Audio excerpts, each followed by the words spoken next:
বন্ধুরা, আজ আমরা জানবো যে আপনি ট্রেডিং ভিউয়ের যে কোনো চার্টস যদি ওপেন করেন, তারপর সেই চার্টসটাকে সম্পূর্ণ একটা বড় স্ক্রিনে কিভাবে আপনি কনভার্ট করবেন, ঠিক আছে?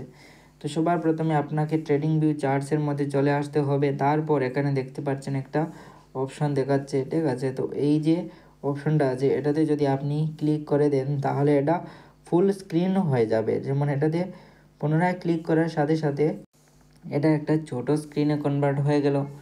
এবং আমি যদি পুনরায় এটাতেই ক্লিক করে দিই, ঠিক আছে, তো দেখো কি হচ্ছে, এটা একটা বড় স্ক্রিনে কনভার্ট হয়ে যাবে। যেমন এই যে নিচের menu, community, explore, charts, watch list, এগুলা চলে যাবে, ঠিক আছে? তো এখানে দেখতে পারো যেই না আমি এটাতে ক্লিক করলাম বাকিগুলো রয়ে গেল, কিন্তু এটা চলে গেল। তো বন্ধুরা, এইভাবে আপনি চার্টসটাকে বড় স্ক্রিন করতে পারেন, ফুল স্ক্রিন করতে পারেন খুব সহজেই। তো আশা করি বুঝতে পারলেন কিভাবে আপনি ট্রেডিং ভিউয়ের মধ্যে চার্টসকে বড় স্ক্রিনে কনভার্ট করবেন। তো এই ভিডিওটা একটা নতুন বিষয় জানার জন্য কোনো ইনভেস্টমেন্টের উপদেশ নয় বন্ধুরা।